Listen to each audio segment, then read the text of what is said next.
able to access all the videos? The online ninjas, are they able to access all the videos in the learning management system? Great.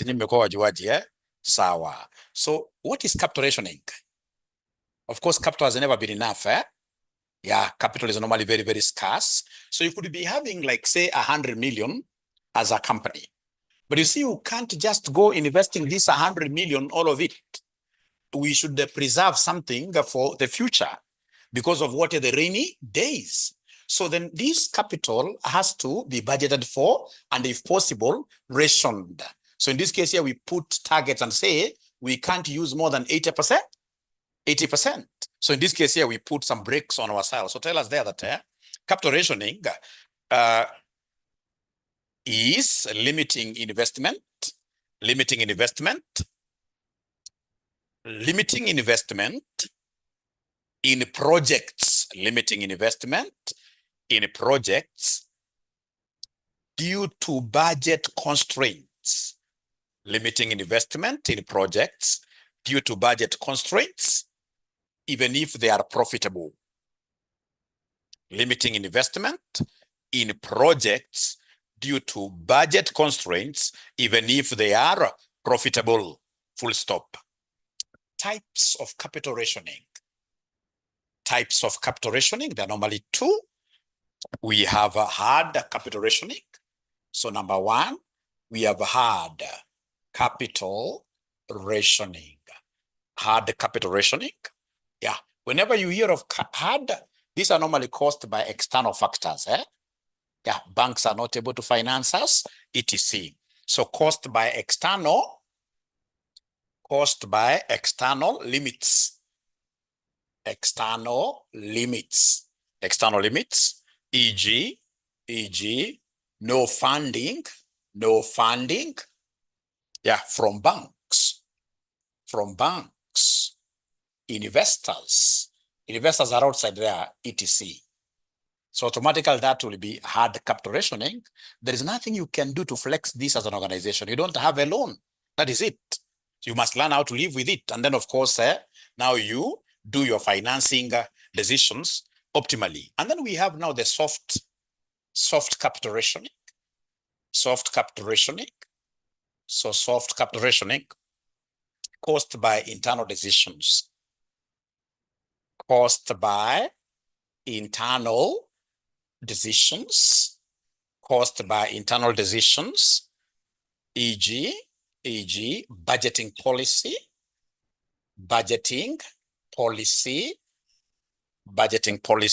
comma, risk controls, etc. Risk controls, etc. Now, for us to be able to appreciate what we are talking about this evening, ladies and gentlemen, I would want us to immediately look at our past papers. And the question that I would want us to do today, yeah, I hope now they have past papers, either soft or a hard copy. Yeah, so I would want us to look at August 2022, question number 4C. August 2022, question number 4 cow. August 2022, question number 4 cow. August 2022, question number 4 cow. Yeah, August 2022, question number 4 cow. Very, very popular in your exams, this area. And it's an area that I can't really just point a video to you and then expect you to understand. This, I have to do it in class. Do you have a past paper? Maybe they can give you a link because everybody should be having those papers. August 2022, question number 4C. The online students, have you been able to get access to this question? Online students, have you been able to access the question? Online students, have you been able to access the question? Yes, at least Anne-Marie has been able to do it. Yeah, this is advanced financial management. I know linear programming at times can confuse you. People may think it's QA. Actually, I should write here AFM so that ninjas in this case here Won't be confused, eh? Advanced AFM, capital rationing, advanced AFM. Check your past papers, you'll be able to see that question. It's called Ngao Limited. So I read, Ngao Limited is considering investing in two capital investment projects, X and Y. The project's cash flows are provided as shown below. So we have year 0 to year 3, project X and project Y. The funds available for investment in both projects are restricted as follows. Year 0, we only have 100,000 to invest. Year 1, we have 80,000. Year 2, we have how much? 60,000. Additional information, none of the projects with delay, that is both investments, will start in year 0. Number 2, the funds not utilized in 1 year shall not be available for investment in the subsequent years. Both projects are divisible, that is, a project can be undertaken in part or in a whole. The cost of capital is 13%. Formulate a linear programming model to solve the problem. Step number 1, whenever they ask us to formulate a linear programming model, we shall first compute net present value for each given project. So first of all, we get net present value of X, and then we get net present value of Y because there are only 2 projects. So is there somebody who can do this net present value of X? So we have 2 projects, and the first step is to give them the NPV of the project. So we start with the NPV of project X, 3 marks. So NPV of project X, I can see the time. Yeah, I have 0, 1, 2, 3. I can see the cash flows. I can see the cash flows. So the cash flows I can see, if possible, let's cut those many zeros. Let's just work with 40. And then our figures will be in shillings millions. Because currently the way they are, they're in thousands. So if again we chop this with 3 more zeros, then our figures will be in millions. So project X, I can see times 0, I'm investing 40. It's quite a very useless project because year 1 is not going to give me any money. Still year 1, I can see myself pumping in more money, 80. Yeah, year 2, I still pump 120. Yeah, but year 3 now, I get a lump sum manna from heaven, 400. And that now happens to be the last year. So now, my good ninjas, great students of mine, what do I need to do to be able to get net present value? PV, yes. So we need to discount this, isn't it? So in this case here, for discounting this, some student has told me, Mwalimu, this cannot be PV. These are not annuities, isn't it? You can see they are fluctuating. And if they are fluctuating, we use PV because in this case here, cash flows, because cash flows are fluctuating. Because cash flows are fluctuating. They are fluctuating. Cash flows are fluctuating here. They're different, right? And is there anybody who is able to remember the formula of PV? Yeah, great. So they know that PV equals who? 1 plus who? R raised to negative what here? Negative N. The formula for getting present value, interest factor, is 1 plus R. But you guys haven't yet seen the value of R. In this question, R is the required return. R is the required return or the cost of capital. They'll tell you that the investors in this scenario need 13%. Somebody is telling me 13%. Yeah, so therefore R is 13%. So then this one here will be 1.13 raised to negative N. 1.13 because you see R is 0.13. So therefore, my PV, of course, in your exam, you'll start using your tables often. But for now, I want you to get a firm grounding of these concepts. So in this case here, the first one, it will be 1.13 raised to negative. What is our N here? The time period is 0. So you keep on doing that. You keep on doing that. You keep on doing this. Yeah. And then remember, how many decimal places are we talking about always in PV? 4. There are 4. There are 4. Therefore, so please go ahead and give me the numbers. And if you feel that I'm a bit fast, always tell me, Mwalimu, there you're a bit fast. All right. So at least the formula of PVF, that is not a tough one. That is a very easy one. Yeah. So in this case here, Lincoln Mwangi, my friend, has given me a figure of 1. He has given me 0.88. Is it 50? Yeah, great. We shall always use our calculators. We shall always use our calculators. If you don't know how to raise, I can come to where you are and then I'll be able to show you where. Yeah, Lincoln is telling me that if I take 1.1, there is this raised function in your calculator. If I take 1.13 raised to negative 2, this ninja is getting 0.6931, this one here. And then this one here is 0.7. Talk to me. This third one, the third figure is supposed to be 0.7831. So now having gotten these PVs, now you can come and give me the discounted cash flows. Give me the discounted cash flows. You can write that in full if this is your first time to encounter this. You give me discounted cash flows. So discounted cash flows, my friends, what do? We take the cash flows that we have, we multiply them by PVs. So like this will be minus 40 times 1, which gives me minus 40. This will be minus 80 times this number. Please give me the answers. Please give me the answers. 70.8, negative, isn't it? Yeah, thank you so much. And then the third one, it will be minus 120 times 0.7831. Negative 93.7.972. Thank you so much. Thank you so much. Thank you, Lincoln. And then we have the last one, which will be the only positive one. It will be 400 times 0.6931.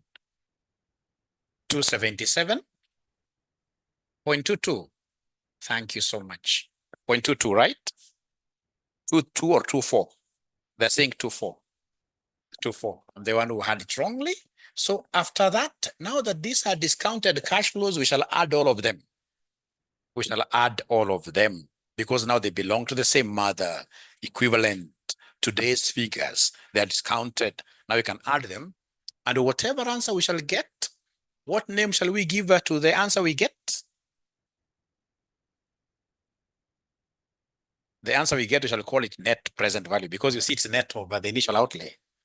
It's net of the initial outlay. It is net of the initial outlay. So I'll come here and write net present value. So how much are we getting as our net present value, if you don't mind? So according to 72.468, 72.468, yeah, 72.468. Anytime students write up to here, I'm quite aware of the mark they will always lose, the free mark. This being positive, you say, just in brackets here, you say that this project is viable, yeah, because NPV is positive. NPV is positive. So unfortunately, many students, upon reaching here, they start clapping. They forget that they have just started the question. That is NPV of one project. So go ahead and give us NPV of the other projects. And that is why I always tell students not to call me after exams, because many call me after exams. They tell me, Mwalimu, ninja, tumepita ikija exam, opposite. Why? Because they are doing things partially. They are doing things partially. So then I'll write there, NPV of project what here, somebody? Why? I should have not rubbed something there. NPV of project Y. NPV of project Y. So this is NPV of project Y, like that.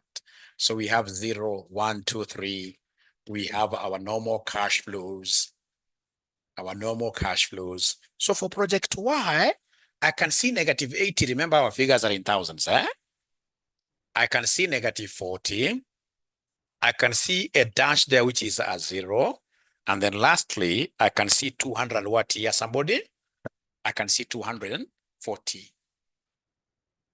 You see, the PVs will not change because 13% is applicable to both projects. In some cases, they will tell you that the projects have a different required returns. So here they are not changing.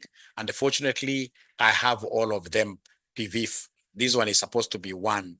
Fortunately, I have all of them. Yeah, great. Fortunately, I have all of them. So then I would expect you guys, after you write nicely, to give me discounted cash flows for this project Y. Give me the discounted cash flows for this project Y. So according to Lincoln, the first one is minus 80. The first one is minus 80. The first one is minus 80. How about the second one? Physical students, you should be able to respond and help me. Because if you keep quiet, who will help me? The second one, negative 35.4. Thank you so much. And the third one is 0. Mwalimu, also don't be lazy. The third one, you can see it by yourself. Thank you. And then the fourth one, according to Lincoln, it is 166.344. Thank you so much. So come here and add up everything. Because now we have discounted cash flows. So remember, when you are adding, this is minus 80 minus 35.4 plus 166.344. How much are we getting there? 50.944, isn't it? I've written there in brackets is viable. That can give you one mark, which can take you to places that you've never seen before. Like where? BDA level. Yeah, BDA level. So that is step number 1. You get NPV of the projects that have been provided. If there are 3, you do the same for the third one. So having gotten that, step number 2, you do an LP formulation. So step 2, we formulate the linear programming. So step number 2, LP formulation. LP formulation. Is there any student who could be remembering how linear programming equations were looking like when you guys were doing QA? What should be the top line? Top equation. Top equation. Umejaribu sana, Lincoln amesema ni maximize. So the objective function here should be to maximize Z. Thank you very much. So in this case here, objective function is to maximize Z. And remember, for us in financial management, our Z will always be total net present value. Total net present value. Total net present value. Remember, ladies and gentlemen, we have 2 projects. Which projects are these? We have project X and project Y. So in this case here, we start by saying the quantity. We let the quantity of this X be X and the quantity of Y be what here, somebody? Be Y. Yeah, remember the names are X and Y. You can use quantities. You know, in linear programming, we don't know the quantities. Yeah, so we start off by writing the net present value. Net present value. So net present value for X, ladies and gentlemen, you guys had given me this figure, but I wrapped it. Net present value for X, you had given me a figure, but I wrapped it. 72.468. This one here is 50.944. Now, please listen and listen to me very well. This quantity for us in finance, it is the fraction of the project. Fraction or proportion. So if you do a whole project of X, you get what NPV? 72.468. If you do a half, then you'll be able to get NPV of a half times that. Now that you're taking X, then what will be the, look at this. So the objective function is to maximize the total net present value, which will be 72.468X plus what here, somebody? 50.944Y, like that. Because you see, we are implementing the two projects. What we are not sure of is whether we shall implement them wholly or partially. Is whether we shall implement them wholly or partially. Because they have told us here that the projects are divisible. But we don't know whether we are going to afford both of them fully because of capital limitations. So the objective function is to maximize the total net present value. Yeah, if we invest in fully X, then we get this. But you see, we are taking just a proportion. So we take this times this plus this times this. Now from there, you go ahead and they give us the capital constraints. Capital constraints. So give us the capital constraints. So give us here the capital constraints. So these capital constraints, there are three. There are three. So remember, we have here X and we have Y. So look at note number, actually it's not a note, just the table, second table. The table before additional information. The table before additional information. Yeah, so they have told us there, the funds available for investment in both projects are restricted as follows. How much do we have available in year 0? 100, isn't it? And then in year zero, you can see in this case here up there from table 1.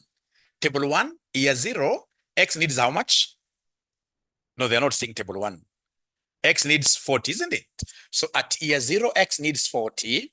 And then Y needs how much at table 1, 80. 80. And then you have got how much in total here to invest in year 0? 120 or 100? 100. Don't add. So this is maximum available. Maximum available is 100. Maximum available is 100 at time 0. And yet, if I invest in X fully, I need 40. If I invest in Y fully, I need 80. So I can see there is a restriction. Yeah, I can't surpass what here? 100. But how do I write this constraint now? So it means that I have to take a fraction of X and a fraction of Y. So remember, we already have our fractions. So we'll come and say capital constraints. Constraint number 1, 40X plus what here, somebody? 80Y should be 100 exactly. No, good try, but wrong. Should be less or equal. Yeah, should be less or equal to 100. Because you see, if you decide to use more than 100, then you're a thief. Because you can't use what you don't have. The maximum you have is 100. So it is either you use that exactly and finish it, or you use what here, somebody? Less. We use less. Can I give you 1 minute to try the second constraint coming from year 1? Given that they have given you the maximum for year 1 that is available, just try. Even if you don't get it right, so what? This is called adult education. There is nobody who is a fool. Only that we have challenges of being very busy outside there. Yeah. So many things beckoning for our attention. Yeah, a very good student is asking there, should we assume the negative and forget about it? Yes, because here we are looking at how much are we going to invest. So in the constraints, you can never have a negative. Thank you for asking that question. In the constraints, we shall never have a negative. In the constraints, we shall never have a negative. So let me see whether there is any single ninja that will be able to give us constraint number 2 coming from restriction in year 1. Do you have the equation already? Number 2. 80x plus 40y is less or equal to what here? 80. 80. And I can see in this case here also the online students are really following. They are really following. And then now we have the, okay, before I go to the third one, remember year 1. If you look at table 1, I can see in this case here, X wants to gobble 80. 80. X wants to gobble 80. And the Y in this case here will be taking how much? 40. And yet from table 2, we can see the maximum amount available in millions. Remember, we chopped 3 extra zeros. In millions, it is 80. So then make this an equation. So it will be 80x plus 40y is less or equal to what here, somebody? 18. And then now the third one, you guys should be able to give me the third one very, very fast. 120x, plus 0y. And you see, I can't write 0y, right? Because 0y is as good as what here? 0, isn't it? So then it should be 120 less or equal to what here? 60. But I think for your revision, you can still write it as 0y, right? For your revision, you can write 0y, but ensure that you cancel it because 0 times y is 0. Yeah. Is there any other constraint you think we should be able to include here? Any other constraint? You guys who passed QA round one term, you never failed in QA. That's why you are here. Any other constraint you can remember? There is one constraint we used to call non-negativity, that we don't entertain negatives in linear programming. Yeah, so we call it non-negativity. So that x, comma, y, all of them in this case here will be greater or equal to what here? Somebody? To 0. They can never. It's not possible for x to be negative. That you invest in a negative project is not possible. It is either you invest in a 0 or more, but you can never invest in a negative project. So this one here, we call it non-negativity, and it's normally a free mark constraint. Most students who are very good in exam techniques, who are not very good now in understanding some of these things, what they will do after they write the objective function, they'll always start with non-negative, because non-negative, you don't need to think at all, isn't it? But the point that I'm trying to put home is that we shall never forget non-negativity. Yeah, greater or equal to 0. And by the way, when this thing is written like this, x like this, what does this mean? You can see it is becoming smaller towards. So it means x is less.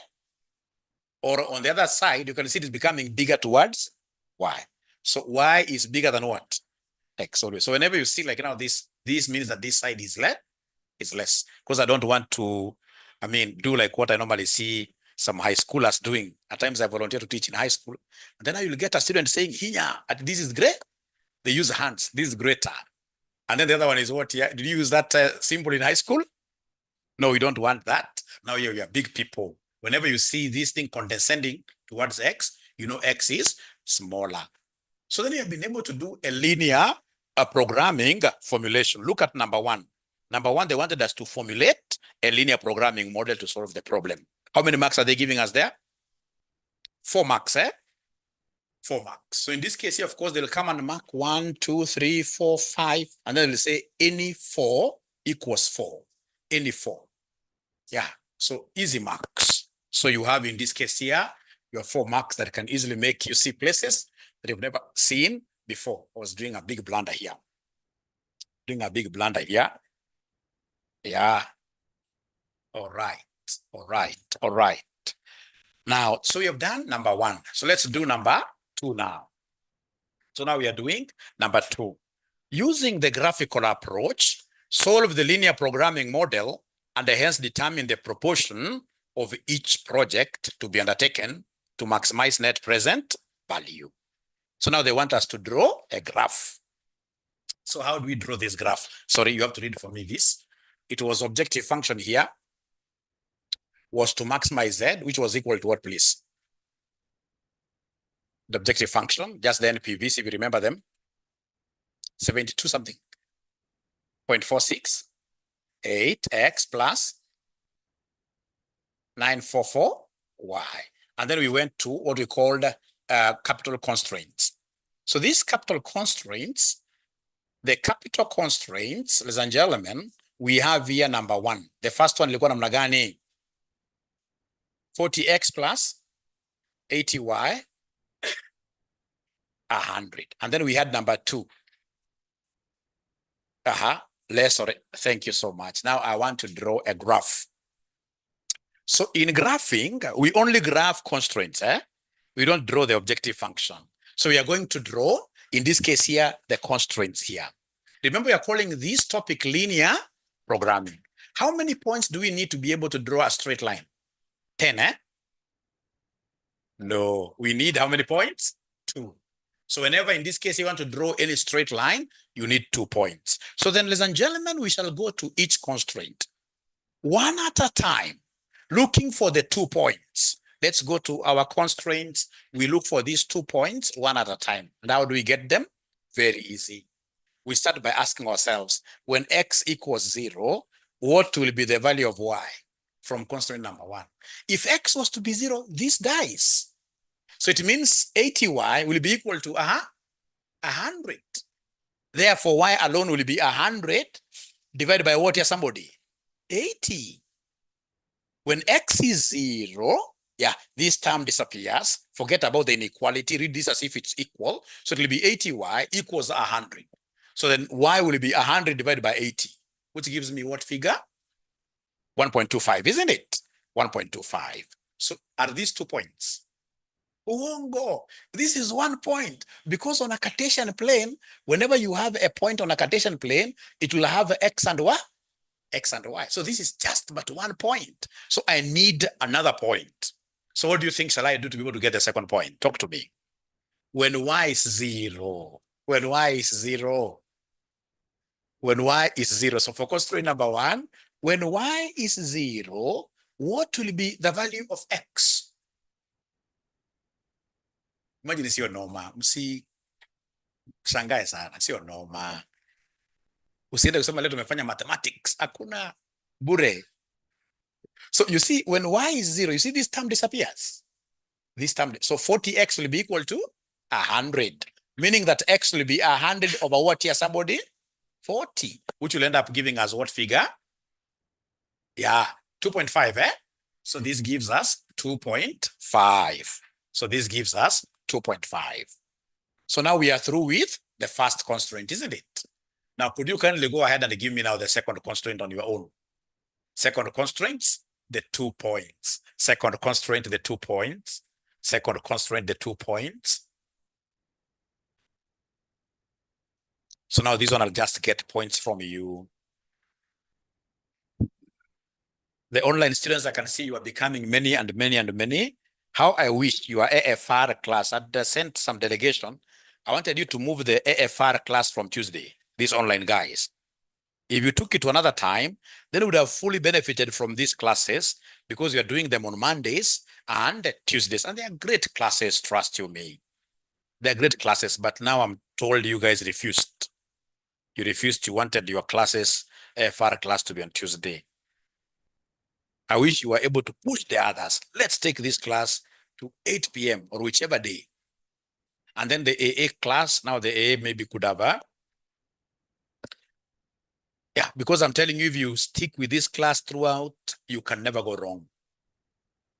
I can see Tyne. I can see Susan as well.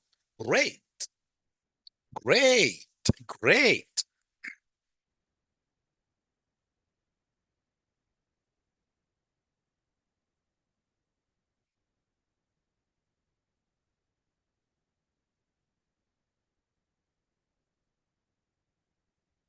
So they're telling me, but Mwalimu, this is really easy. This is really easy. That when x is 0, the value of y here will be equal to what? Look at this. When x is 0, this disappears, right? So 40y will be equal to 80. So then y alone will be 2. Thank you. And then we ask ourselves the other question. What about when y is 0? So when y is 0, this disappears. So 80x will be equal to 80. So meaning that x alone will be 1. Have you been able to finish for the third one? So for the third one, it's not very hard. So for the third one, what do we have there? The third one, you don't struggle a lot there. You can't tell us when x is 0, right? Because you see this one, if you remove the inequality, it is saying 120x equals 60, meaning that x equals to what automatically? 0 point, because there is no y here. So don't bring issues of y that when y is 0, there's no y there. Here we know that x is 0.5. Do we have to work on the non-negativity? Oh, that's an assumptional constraint. Now from there, you go ahead and draw the graph. So now from there, let's draw our graph. Let's draw our graph. Yeah, let's draw our graph, my good students. So I'm trying to imagine, where do I draw this graph? Not a problem. So I shall just draw it here. Yeah, we shall overcome. Great, great. They already have the points themselves, so I can easily turn my camera far away where I'll be able to draw my graph. Bila wasiwasi, yes. So they already have the points. So in this particular case, ladies and gentlemen, this is what I shall do. This is what I shall do. Bracadabra. You know, there are also some, even if you say that class is unfair, but also there are funny students. So they get a student who has, in this case here, very good Cartesian plane points, and then they come and write here y, and then they write here what here. Is this normal really? No. We know that always y should be this one, isn't it? Yeah, we shall overcome. So this is y, and this is what here? X. Now, when you look at the x numbers, which one is the very highest? I think it is 2.5. Yeah, 2.5 kwa hizi zote. So hapa ningekuwa mimi naanza straight away na 0.5. Yeah, 1, 1.5, 2, and then we have 2.5 like that. Yeah, inanga shida. Hata kwa y enda fanya the same, eh? Hata kwa y fanya the same. Sema 0.5, 1, 1.5, 2, sema 2.5. Tumia the same scale. So ladies, I'm addressing you here now. Yeah, we shall not be using, like now this one, you don't have to use like a ruler. We are not doing architectural drawing. Unachora tu haraka haraka. I know you're very neat, lakini unachora hii haraka haraka, tunamaliza. Ama lazima tuwe wasafi. Great, great. Great, okay. So have they been able to draw their planes? Yeah. So then let's, in this case here now, map out our points. See how, no, let me give you 1 minute to finish drawing. And then once you finish drawing, write y there. The physical students can write, the physical students can of course shout. They can say, yes, we are done. We are done. Yeah, Stella says, yes. So can I continue? The physical students now, they're not talking to me, but I can see they are okay. So you see, I will come and take the first point. Hapa tusifikirie sana, inakwambia the first point hapa y ni ngapi? And of course, x is 0. So hapo unakuja tunasema y is 1.25. So where is 1.25? It's here. Yeah, this is 1.25. Yeah, you mark it. Y is 1.25. Mark it. Alafu x ni ngapi woye? Ukiangalia x on the other side, there's somebody. This x is 2.5 for line number 1. Don't mix your lines. It is 2.5, isn't it? So for x, you come and do that. And then you can use a ruler. Kama unajua mikono zako zinatingizika sana, then please make use of a ruler. And then you call this one number 1, constraint number 1. Pass the line a little bit there and call it constraint number 1.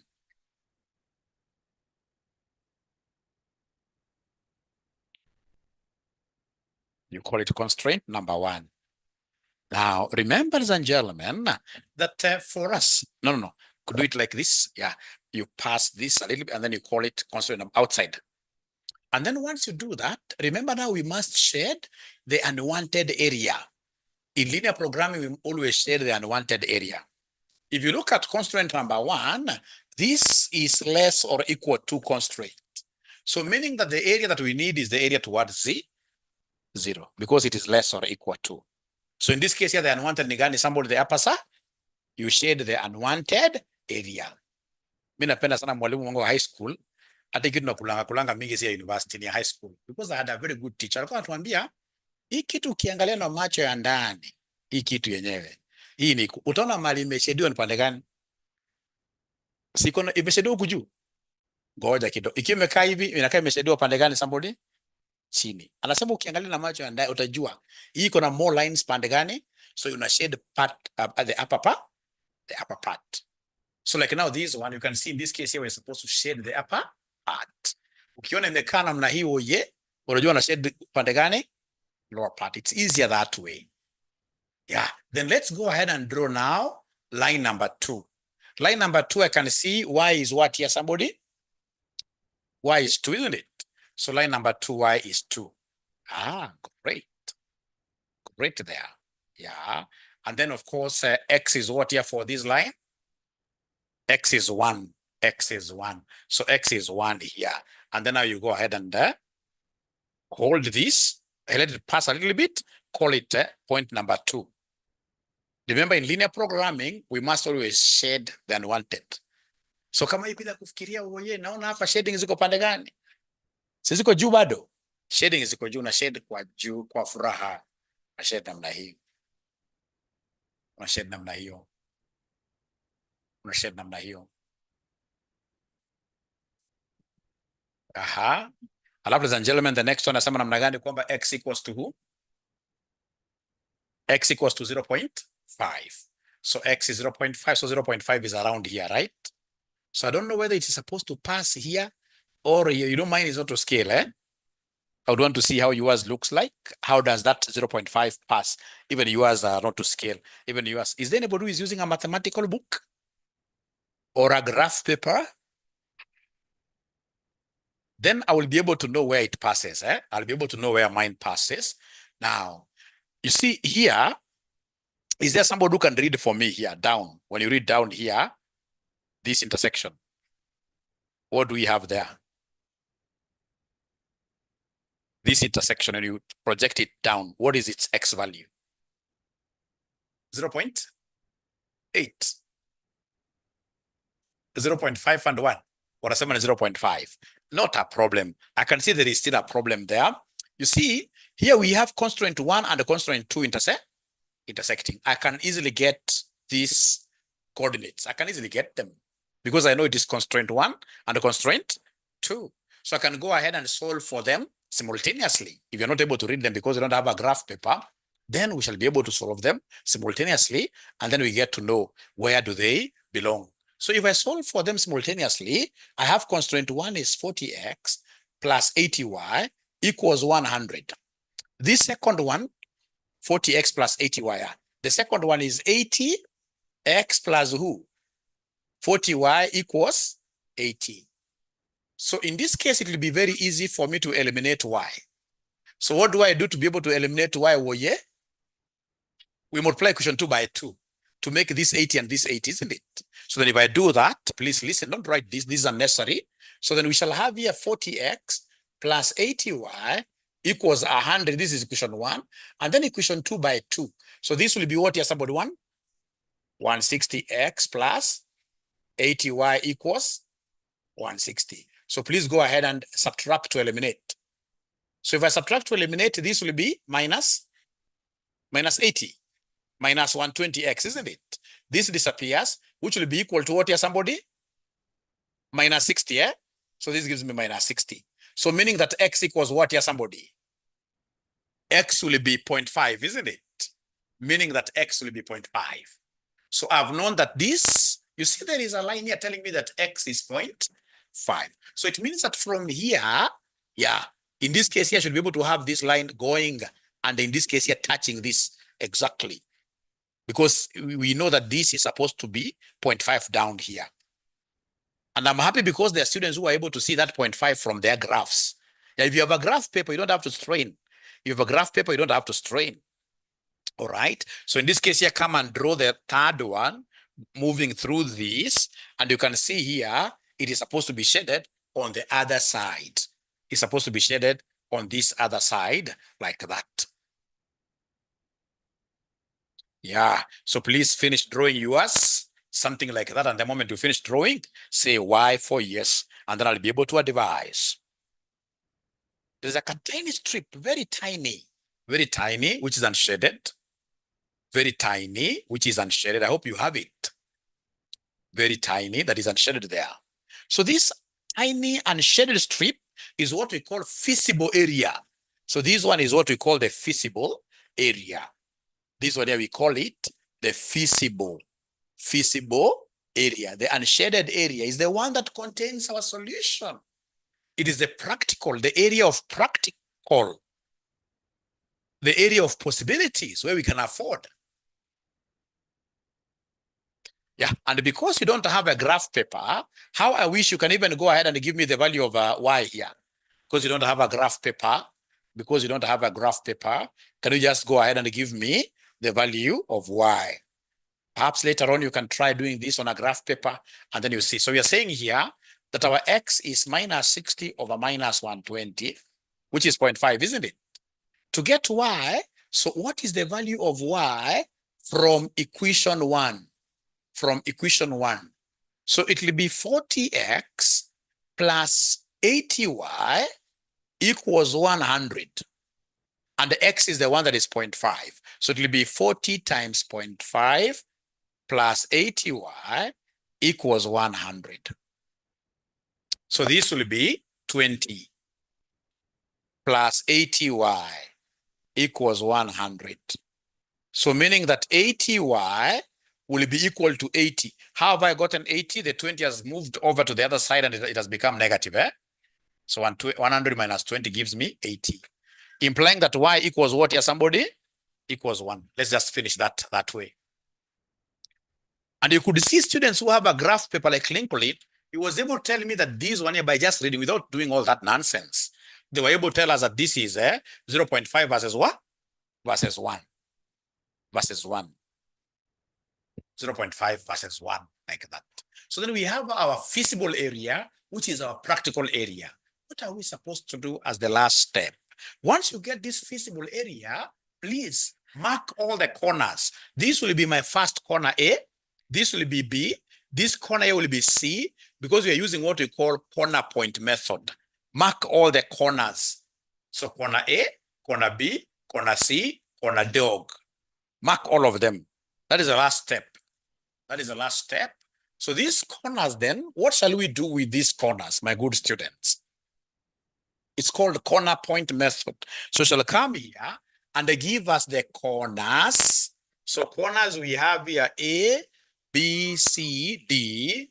Give us the corners, and then you give us the coordinates X and Y.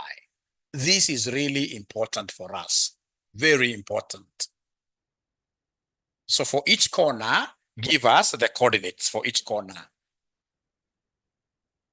So corner A, is there somebody who is able to see the value of X and Y? 0, 0, right? Corner A, it is 0, 0. Corner A, it is 0, 0. So give me the values of X and Y at corner B now yourselves. Corner B, now you are experts. At corner B, what do we have there at corner B? At corner B. Yeah, please, you shall never fear. Yeah, guessing. You shall never fear telling us your thoughts, because here all of us, we are thought leaders. Yeah, so we have in this case here somebody called Kelby giving me 0 and 1.25.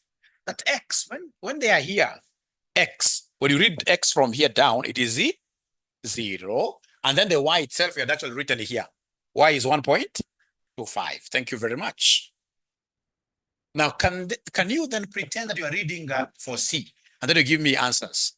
Just pretend, because your graph can't show very well. C, your graph can't show very well. I'm so sure if it were not for my workings, you would have really struggled with a C. So what are we getting for C? 0.5 and 0.5 and 1, isn't it? Because already we did it. 0.5, and then we have 1 there.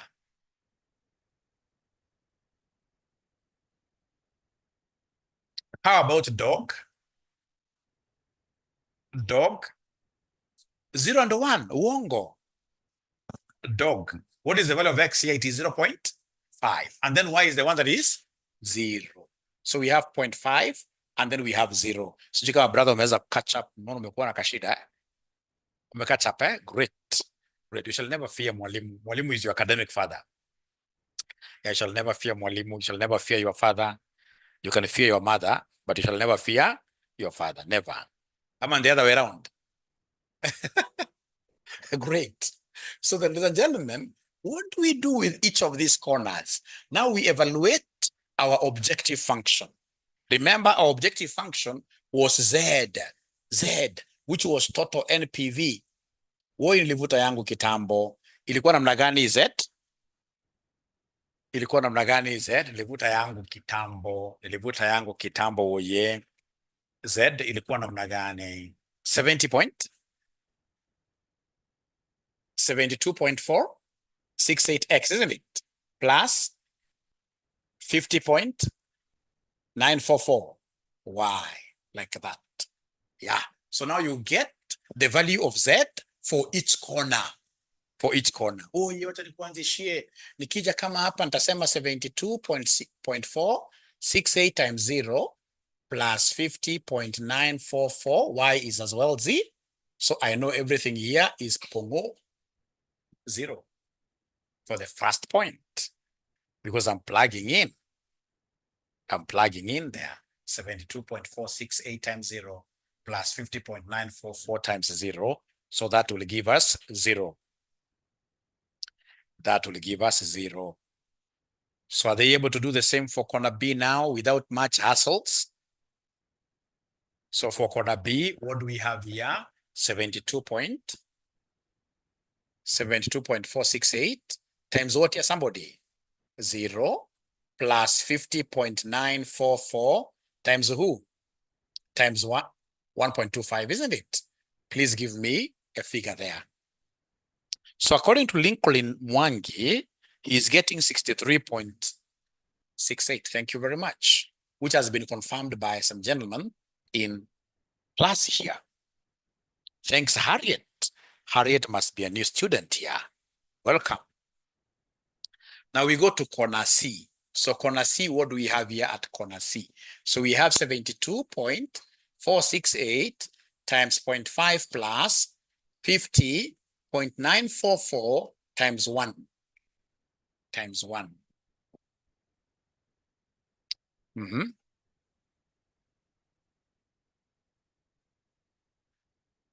So I'm waiting to hear from you, great students. For C, what do we have there? According to Tyne, it is 87. Thank you. 0.178. Then now we come to D. So D, it will be 72.468 times 0.5 plus 50.944 times 0, which will end up giving us something nice, 36.234. Can we remind ourselves what was our objective in this question? To maximize Z. So we shall go with the maximum Z. So in this question, what is the maximum Z? The highest Z? 87 point. Yeah. So this is the max Z, the one that meets our objective, maximum Z. Yeah, that is the best. Yeah. And therefore, our optimal investment will be XY, and X will be as per corner C. As per corner C. Because corner C now is the one that corresponds to the maximum Z, isn't it? So then this one here will be 0.5, and what here, somebody? 1. Yeah. For corner C, X is 0.5, and Y is what here, somebody? 1. So meaning what? That as per our budget which is available, we shall invest in 50% of X and 100% of what here? Y. Equal to, i.e. invest, yeah, in 50% of X and 100% of Y to maximize your net present value. To maximize your net present value. So then I would want to send you with a special request that later on, you ensure that you repeat this question from the beginning to the end when you are alone. Yeah, when you are alone. When you are alone, because it's one of those areas that whenever they bring it in an exam, they really scare AFM students. Yeah. So is that okay? All right. So then I would want you to also get out the AFM paper that was tested last semester. Yeah. Get out the August 2025 paper. I show you something there. Do you have it? You have it in the links, isn't it? Even me, that's what I'm doing. I'm going here searching for CASNEB past papers. past papers. They are good Samaritans. Past papers, Kasneb, past papers. All right. Within a minute, you'll be having it.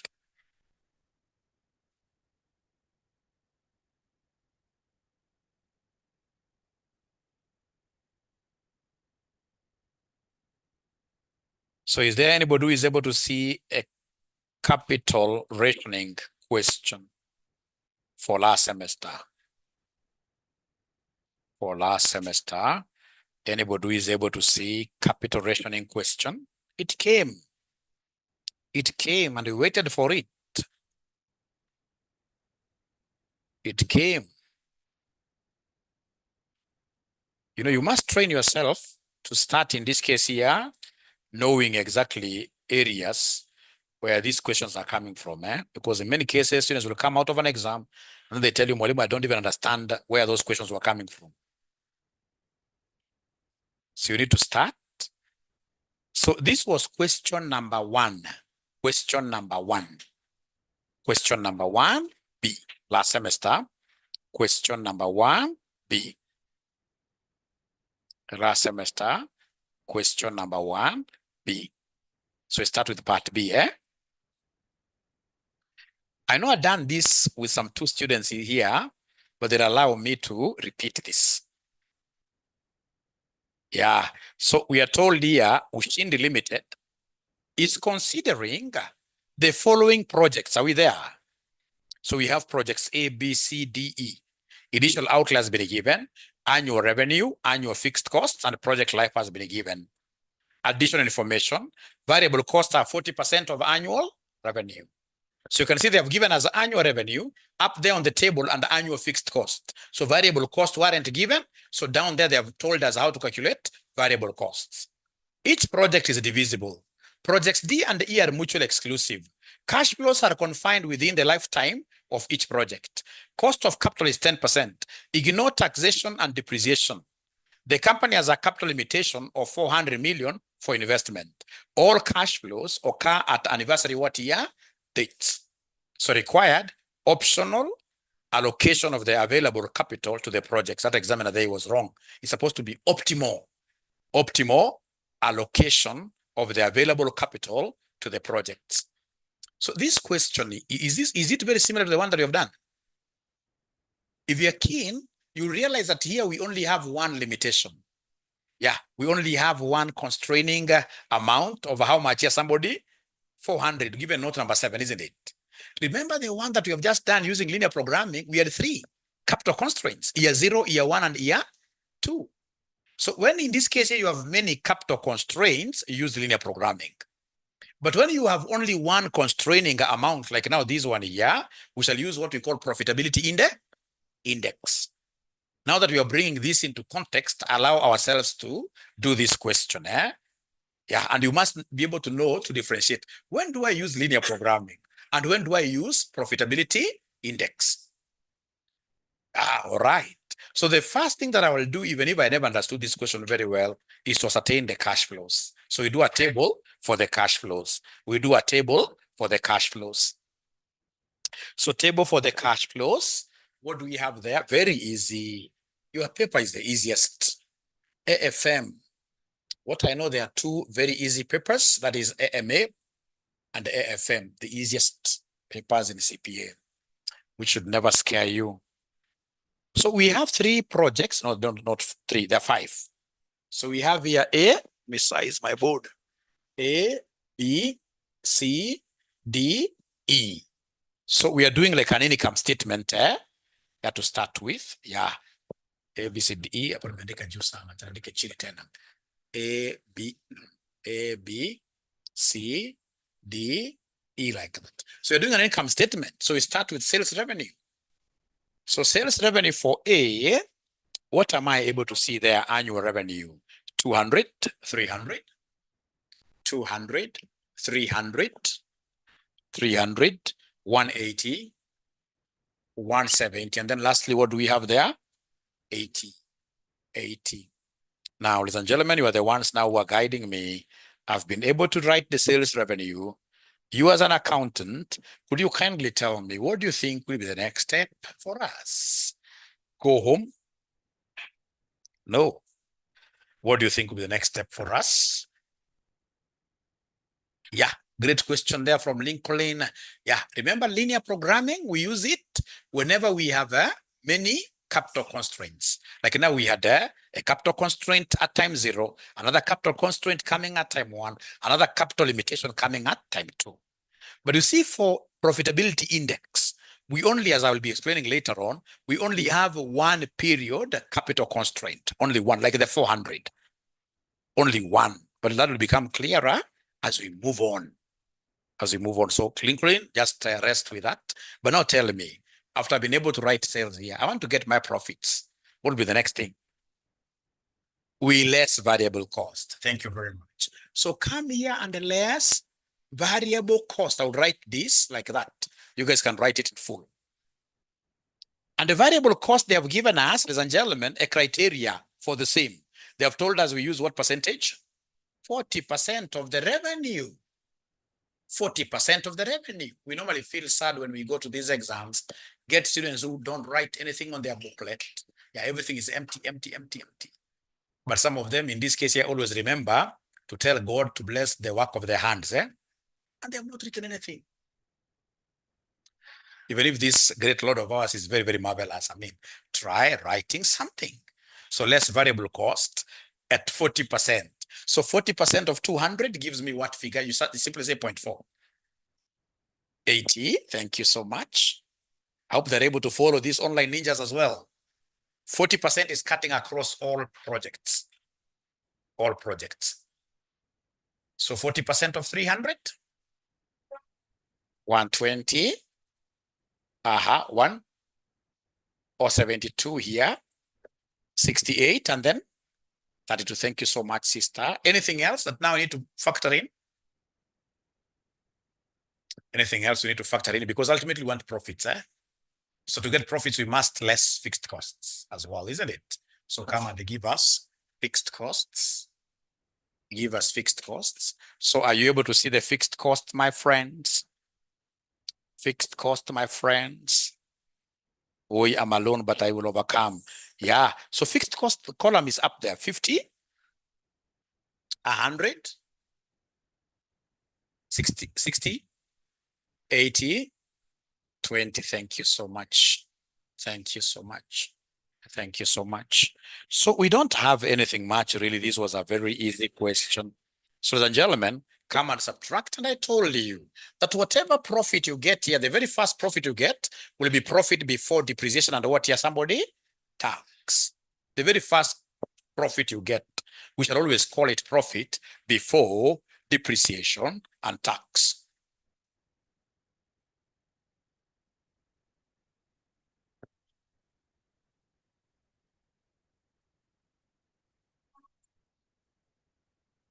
Okay.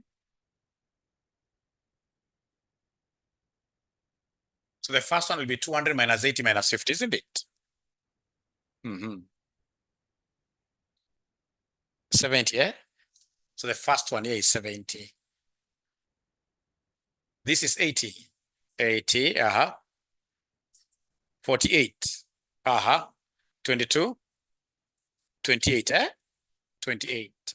Now, ladies and gentlemen, after we get this profit before depreciation and tax, if we had tax, I would have computed depreciation. But we said in this very class that whenever tax is not provided, depreciation becomes what here? Irrelevant here. So whenever tax is not given, even this depreciation becomes irrelevant. Even in this question, they actually told us to ignore tax and what here depreciation. So, and whenever these two are irrelevant, then whatever you have automatically is the operational cash flow. So this will be your operational cash flow. Is that okay? This will be your operational cash flow. You know, we have two types of, in most cases, there'll be two types of cash flows. We have cash flows coming from our sales revenue during our operations. And then we have sales coming from scrapping our items whenever we sell them at the end of the project life, isn't it? Those are the most common. Yeah, terminal Thank you very much. So then we shall take a 5 minutes break. Over this break, I expect you guys not to do anything, but just getting to know your neighbor, isn't it? If you are in physical class, just get to know your neighbor. Yeah, relax. When we come back, we should be able to finish the entire question. When I come back, I hope the online ninjas will not be running away, right? Great.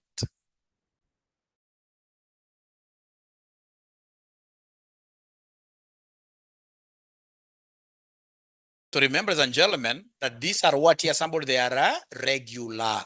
These are annuities. Where are the annuities? Because you can see evidently, they're giving you the name annual revenue, annual fixed cost. That should be able to tell me that this is a question of annuities. So for A, I can see the number of years are 3, isn't it?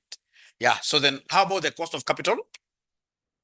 So we have here PV for 10%, 3 years. Is that okay?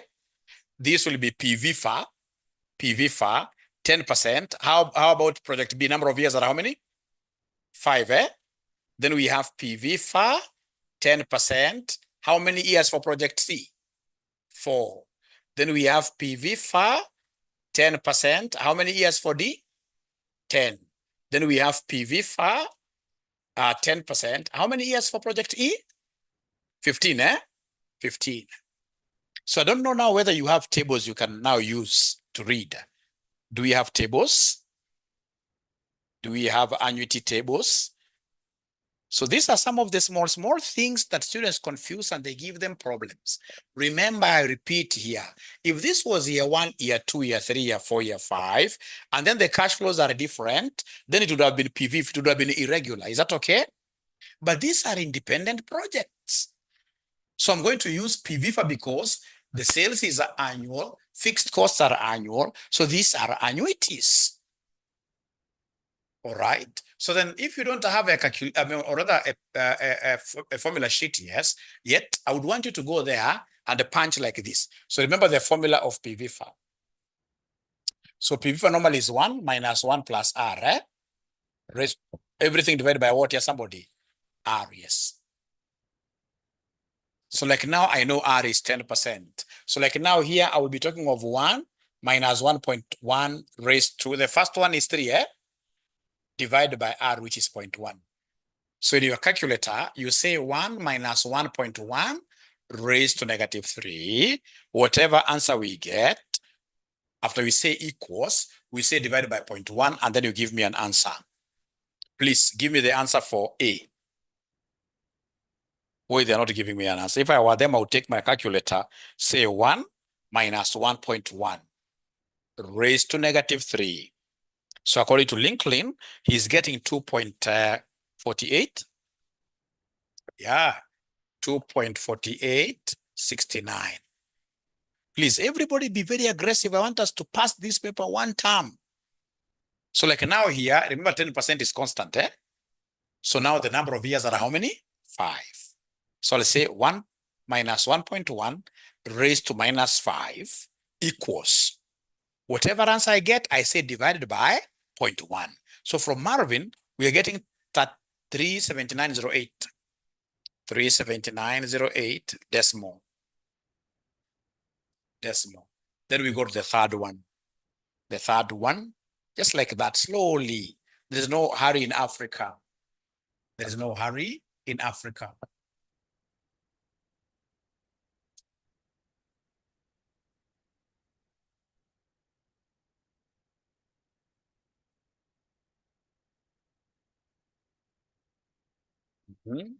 So now here we are talking of 4 years, eh? So I'm waiting to hear from a ninja.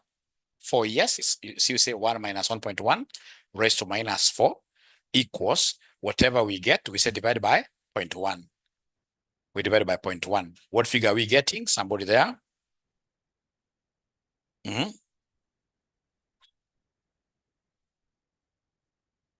Abracadabra, what figure are we getting there, somebody? 3.169. 3.16. 3.16. 3.170. Online ninjas wamenyamaza, hii imeolemea. How about in this case here? For E, I'm being told it's 7.6061. E, 6061. How about D? D for dog. 6.1. 6.1. 446, like that. So, ladies and gentlemen, if I've been able to convince you that these are annuities, that you have accepted as annuities, and they've been able to get this PV first, present value interest factor of an annuity, I'm so happy. So the next thing then will be for us to multiply the cash flows with these numbers, isn't it? Multiply cash flows with these numbers. Yeah, C, they're saying that C is supposed to be 3.1699. They've refused to the 3.170. 4 decimal places. Is it 1699? Yeah, if it's 4 decimal places, let's put 4 decimal places. 3.1699. Ah, great. 199. Great. So because my space is not enough, you will have to allow Mwalimu to rub this, and then we continue with the journey. Let me rub this, and then we continue with the journey. So remember, already we have our cash flows. Already we have our cash flows. So our cash flows here are 70, 80, 48, 22, 28, like that. And then we have, in this case here, our PV first. We have our PV first, which is 2.4869, 3.79, 68. We have 3.1699. We have 6.1446. We have 7.60, 61. So please go ahead and give us the present values. Go ahead and give us the present values. Present values. Present values. The PVs. So PVs, what are we doing? We're taking these numbers times this. We multiply them, isn't it?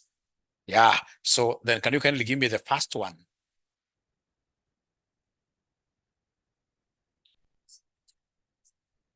$174.083.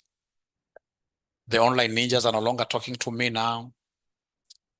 Yeah, thank you very much. And then B from Kelby, we have 303. 303.264. Go to C. Thank you so much, Kelby. What do you have for C? 152.152, eh? Yeah. Thank you so much. Then we have D.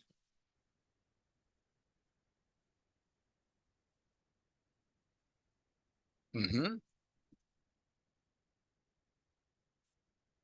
212.97.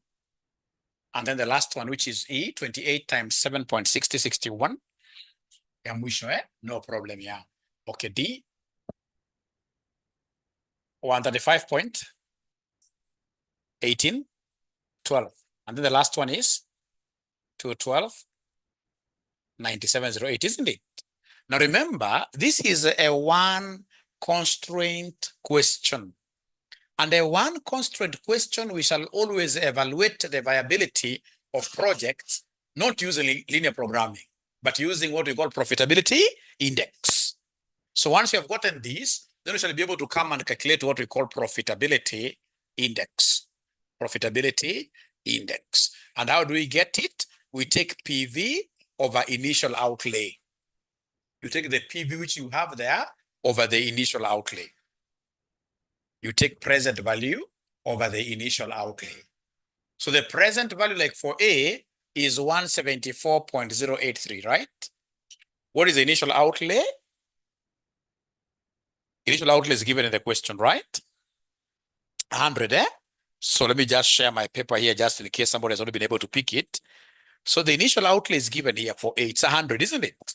So 100. 100. Yeah.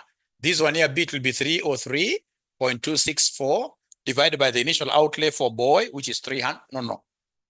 Yeah, it's 300, isn't it? 300. And then we have 152.1552. Divide this by what year? 150, eh? Yeah. And then dog, what do we have there for dog?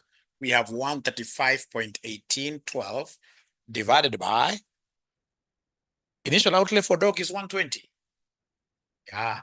And then lastly, we have 212.9708.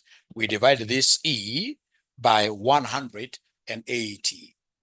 Yeah. So what are we getting? We are getting profitability index, which is normally used to evaluate the viability of projects in a situation where we have one constraining factor. Like here, the constraint was availability of 400 million only. Yeah, if it was 400 one year, another year 250, then if the constraining factors are many, we shall use linear programming. So please give me more decimal places here. What do we have here? Somebody has PI? Please talk to me. The online guys are able to talk to me. 1.7408, isn't it? 4 decimal places. 4 decimal places. I'm waiting to hear from you now, great students of mine.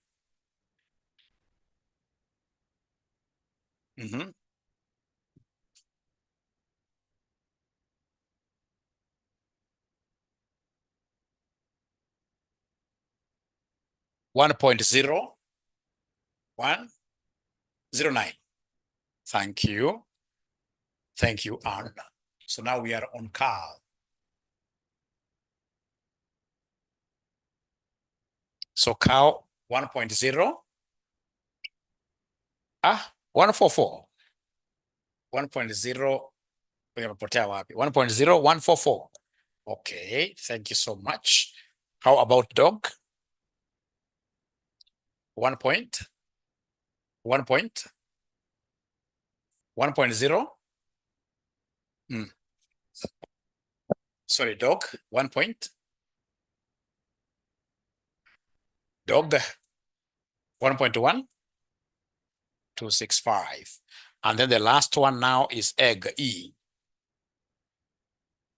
1.1. 832. Now remember, the higher the profitability index, the better a project is. Normally we choose projects with the highest profitability index and give them rank 1. So remember, the basis of getting this profitability index is to rank your projects. So in this case here, let's rank these projects. Let's rank the projects. Which one takes number 1, given that it is the one that has the highest profitability index? A. So A is number 1. A is number 1. So this rank. So A takes up number 1. Number 2, 1.12, 1.18. See E. Yeah.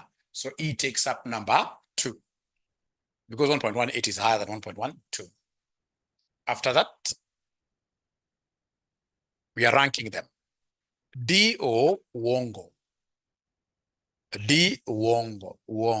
Wongo. Because you see, there is not number 3, which tells us that D and E are mutually exclusive. You can't invest in both of them at the same time. This examiner hakutaki mazuri. Anajua unaweza ukafika hapa anataka confusion to read note 3. Read note 3. So the moment you're saying that E has been ranked, it means that D will never be ranked. D cannot be ranked because the two of them are just like the two sides of a coin. If you are to throw a coin up, alafu upate both tails and heads zimekuja up hivi, tunaona hiyo ni mashetani. Because they're supposed to be mutually exclusive. When one occurs, the other one cannot occur at the same time. So again here, D and the E cannot occur at the same time. If you have ranked E, meaning that E will be one of the investment projects, D cannot occur. So we strike that off. So after that, then the third one will be 1.01, 1.0. Yeah, this one here, isn't it? So this becomes number 3. This becomes number what here, somebody? Number 4. This becomes number 4. Yeah. So then, ladies and gentlemen, after that, what do we do? Now let's prepare. Uko na marks mingi sana. By the time unafika hapa tukikosea, that is now, yeah. PVFA ndio ilifanya nikapata fail. Purity, forget about that. We shall overcome. Forget about fails. All of us are winners. I mean, with just lessons learned, isn't it? Yeah. So in this case here, go ahead and now give us the optimal investment schedule. Yeah. So now give us the optimal investment schedule. So optimal investment schedule. So then we have our projects. So our projects, ladies and gentlemen, which projects do we have here? Remember now you give us projects as per how they've been ranked. So A was ranked number 1, isn't it? Yeah, from there we have D, E. From there we have C. From there we have B, B for boy, like that. B for boy. So is there somebody who is able to remember their initial outlays? Initial outlay? Initial outlay ni ngapi ya A? Oh yeah. 100. Ndio hizi hapa initial outlay. Zilikuwa mahali hapo ya. Alafu ya E ni ngapi somebody? 180. Alafu ya C ni ngapi? 150. Alafu ya boy ni ngapi? 300. Now please copy up to there fast.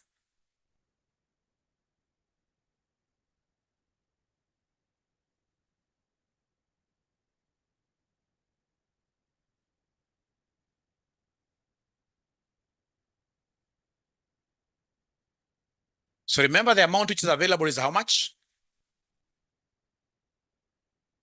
400, isn't it? So come and add here. Tell us the total required. Total required. Total amount required. Add all of them. Total amount required. Add all of them. 100 plus 180 plus 150 plus 300. 730, yeah? 730. How much do we have which is available? Available is 400, isn't it? So then come here and give us the deficit. Deficit, subtract. Itakaa kama AMA, yes. So subtract nakuja ngapi sample deficit? 330. So this deficit is what we recover upwards. You recover upwards. You recover upwards. Yeah, you recover upwards. So just like, for example, how you can go to a supermarket, you've been able to line there, unfortunately, even with your children, you've done very serious shopping there, umefika kwa ule msichana pale teller, anakuambia sasa leta vitu tupiga kwa machine. Anapiga, realize unahitaji 80,000. Na kwa mfuko kuna 50,000. What should you do? Hiyo time watu wamepanga queue kutoka hapa mpaka Timbuktu. Uwezo kuanza kupiga simu ati sijui nitumie pesa tena. The very best is to return some things, isn't it? Sasa watu wanalia kwanza mtu wa 3 years. Mrudisha kitu ambacho anapenda zaidi. Aibu. So in this case unarudisha kitu ambao ni irrelevant, ile ambayo iko least like. So like in this, that's why we are, so like now we know that this 330 will be recovered backwards, upwards. Because you see this is the least liked. This is the highest in terms of our priority. So it means that we are recovering this 330 upwards. So what I will do, I will recover the whole of this 300. Isn't it? So we recover the whole of this 300. Yeah. After recovering the whole of 300 from there, we still have some balance and recovered. What is that balance? 30. So you go up and subtract 30 here. So that in total you have recovered 330. So meaning that I will not invest in project boy. C, I will invest how much in C? 120. I'll invest 120 in C.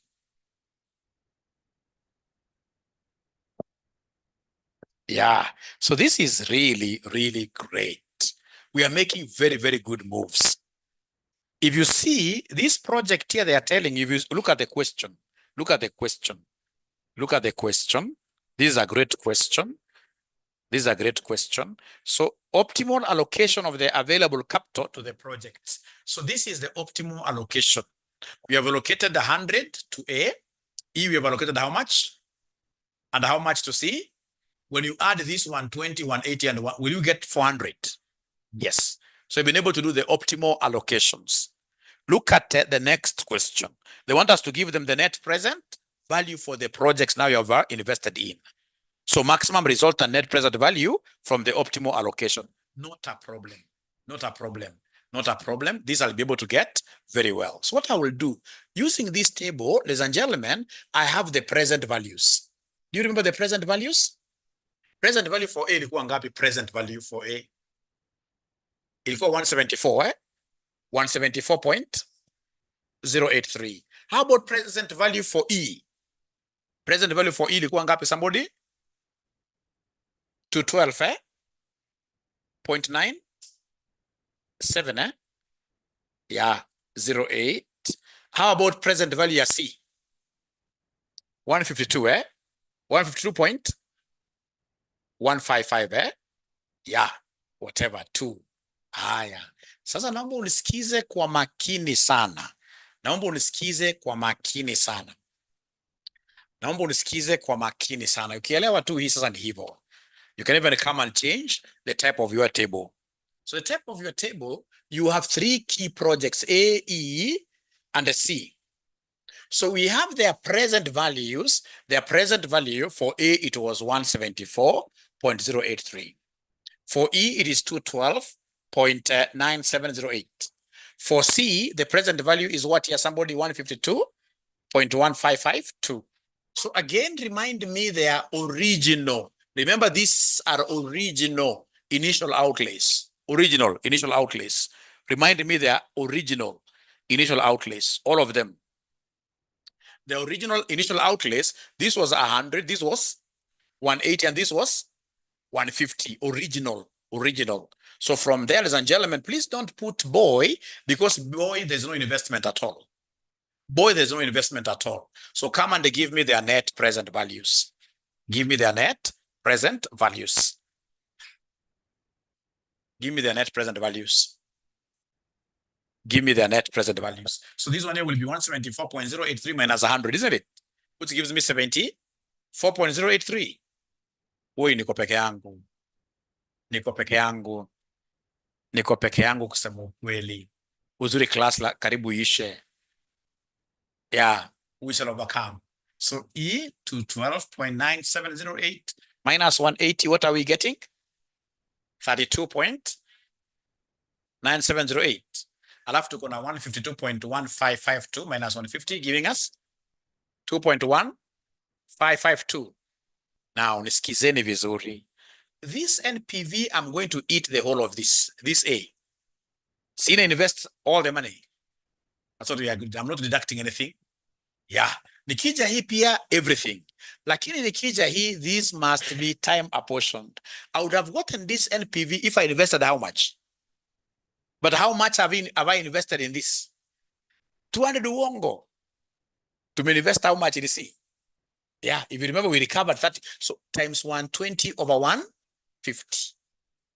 So this one here has to be prorated because you never invested everything. Yeah, the project is divisible. The project is divisible. The project is divisible. The project is divisible. So in this case here, therefore, the total NPV, because we'll be asked to give us the total NPV. This one I'm not apportioning at all. I never recovered any money from their initial investments. I'm not recovering anything from this. But this one, out of 150, I took away 30 because I could not afford. So in this case here, we have times 120 over 150. So then come and using a stroke of your pen, or rather of your calculator, just give me the resultant net present value. The resultant net present value at the end of the day will be equal to what? At the end of the day, the total net present value will be equal to what? Yeah, ask a question, please. Somebody's getting Kelby 108 point. 108 point. Ah, great. Yeah. Great. So that is what you needed to have done to get how many marks? So many marks. So many marks. Remember again, in AFM, I'm not selling perfectionism to you. Never try to be perfect because you not finish your exam. You won't finish your exam. It's about getting great key ideas and how to get started, and you'll be able to pass. Yeah, more practice is needed, Mercy. More practice is needed. More practice is needed. Lincoln, remember, is not about getting full marks. Honestly speaking, Lincoln, remember, even some of you, some papers in the past, you may have done FR, FM. Yeah. And then you thought for sure that this paper, I failed. Yeah. After just exams, you see this paper was very hard. You think you're failed. But when exams come out, you've passed. Yeah. It happens, many papers. So it's about your confidence. It's about you getting to know how do you get started. And then you take advantage of what? Yeah, the theories. You take advantage of the theories. So then I'll be able to give you 2 questions. These are continuous assessment tests. I don't call them homeworks. I call them continuous assessment tests, which you must attempt before you come tomorrow. Should I give you 1 or 2? You guys are busy. Let me just give you 1, isn't it? You guys are busy, yeah. Only 1. December 2022, question number 1. Not 2, no. December 2022, question number 1. December 2022, question number 1. And then I'm looking at question number 1B. Management of College Publishers Limited. Question number 1B. So this one, you don't have to get like everything, but just attempt. I would want to see how you would have begun. Actually, you can attempt it briefly here. Let me just give you some hint. Let me give you some hint there. So remember, kama utakuwa umefanya homework na kutuma nyumbani ulete mzazi. Niongee na mzazi atasikia raha.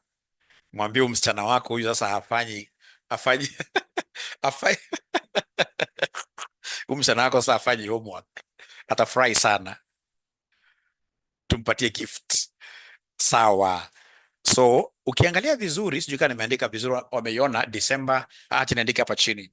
Please usikose kufanya December 2022 question number 1B. Ukiangalia pale amekuambia the management of College Publishers Limited has estimated the following initial cash outlays and net cash flows and probabilities for a new printing process in each case. Yeah, wametupatia worst, most probable, best case. So wamekwambia year 0 is the initial cost of the new printing process. Years 1 to 5 are the operating net cash flows, and year 5 is the estimated salvage value. The firm's cost of capital is 13%. So assuming that the above project are an average risk, compute the expected net present value of the project. Can I do one for you? Because there are 3 projects.